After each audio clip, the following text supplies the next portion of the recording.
YCP relay నిరాహార దీక్షలపై TDP నేత పట్టాభిరామ్ విమర్శలు గుప్పించారు. డీఎస్సీలో జరిగిన అవకతవకలు ఏంటో చెప్పాలని నిలదీశారు. ప్రభుత్వం చేపట్టిన నియామకాలను చూసి వైసీపీ ఓర్వలేకపోతుందని విమర్శించారు.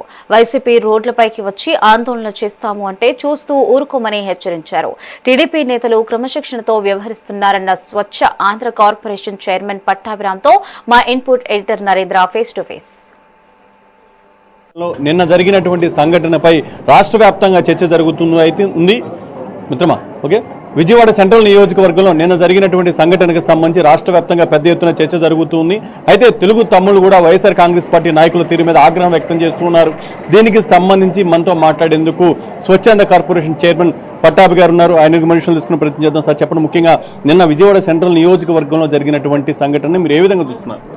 ఈ మధ్యకాలంలో వైసీపీ రౌడీ మూకలు పదే పదే రోడ్ల మీదకి వచ్చి ఏ విధంగా ఒక భయోత్పాత వాతావరణాన్ని సృష్టిస్తూ ఉన్నారో మనం చూస్తూ ఉన్నాం. అది శ్రీకాకుళంలో కానివ్వండి, నిన్న దేవరపల్లిలో కానివ్వండి, గొడ్డలి పార్టీ నాయకులు ఎప్పుడు రోడ్డు మీదకి వచ్చినా సరే ప్రజలు తీవ్రంగా ఇబ్బందులు పాలు కావటం, ప్రాణాలు కోల్పోవటం. నిన్న దేవరపల్లిలో కూడా ఒక కూరగాయల వ్యాపారి ప్రాణాలు కోల్పోయాడు, తాగి బండితో గుద్దేశారు. అక్కడ ఒక గొర్రెల వ్యాపారి ప్రాణాలు బలిగొన్నారు. సింగయ్యని ఏ రకంగా తొక్కి చంపేశారో చూసాం. కాబట్టి అదేవిధంగా మేము ప్రతిరోజు అదే పని చేస్తాం.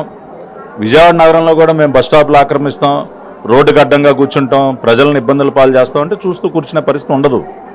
ప్రభుత్వానికి ఉండదు, పోలీసులకు ఉండదు, ప్రజలకు ఉండదు, తెలుగుదేశం పార్టీ కార్యకర్తలు కూడా ఉండదు. ఇప్పుడు ప్రజాస్వామ్యబద్ధంగా వ్యవహరించడం అంటే అది మా చేతగానితనంగా మీరు తీసుకుంటే అది మీరు పొరపాటు పడినట్టే. కాబట్టి నిన్న జరిగింది కూడా అదే. వీళ్ళు డిఎస్సి ఏంటంటే డిఎస్సిలో జరిగినటువంటి తప్పేంటి?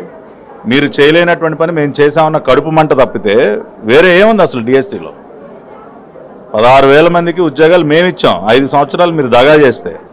కాబట్టి ఇవాళ వాళ్ళు చేయలేనటువంటి పని మేము చేసామన్న కడుపు మంట.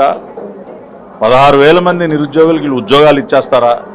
మేము చక్కగా వాళ్ళ గంజాయి మద్యం అలవాటు చేసి మా జేబులు నింపుకుందాం అనుకుంటే వాళ్ళ జీవితాలు మీరు బాగు చేస్తారన్న కడుపు మంటతో ఇవాళ వీళ్ళు అటు ఆ రకంగా మాట్లాడుతూ ఉంటే ప్రజల ఓపిక కూడా ఒక హద్దు ఉంటుంది.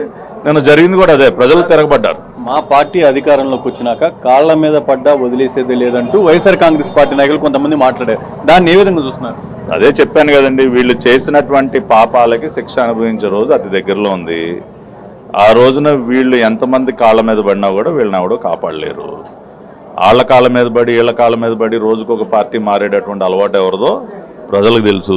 ఇవాళ మాట అన్నటువంటి దేవినేని అవినాష్ ఎంతమంది కాళ్ళ మీద పడి ఎన్ని పార్టీలు మారాడు చెప్పమనండి. ఇప్పుడు కాళ్ళ మీద పడేటటువంటి అలవాటు నీది, రేపటి రోజు కూడా నువ్వు పడతావు. ఆ రోజున నువ్వు ఎంతమంది కాళ్ళ మీద పడి బోరు నేడ్చినా కూడా నిన్ను ఎవడో కాపాడలేడు. అయిపోయింది, నీ రాజకీయ చరిత్ర లేదు. ఇంకా కూడా నేనేదో నోరు బారేసుకుంటానంటే ఇంకా మేము ఓపికగా ఓర్పుతో సహనంతో మా నాయకుడు మాకు ఇచ్చినటువంటి డైరెక్షన్ ప్రకారం విజయవాడలో మేము వ్యవహరిస్తూ ఉన్నాం.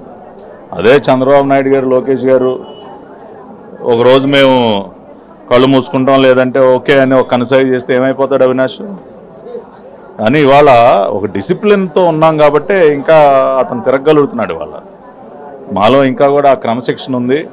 వాళ్ళలాగా సైకోల్లాగా మేము ప్రవర్తించే గుణం మాకు లేదు కాబట్టి ఇంకా అతను రోడ్డు మీద తిరుగుతున్నాడు. ఆ విషయాన్ని అతను గుర్తుపెట్టుకోవాలి.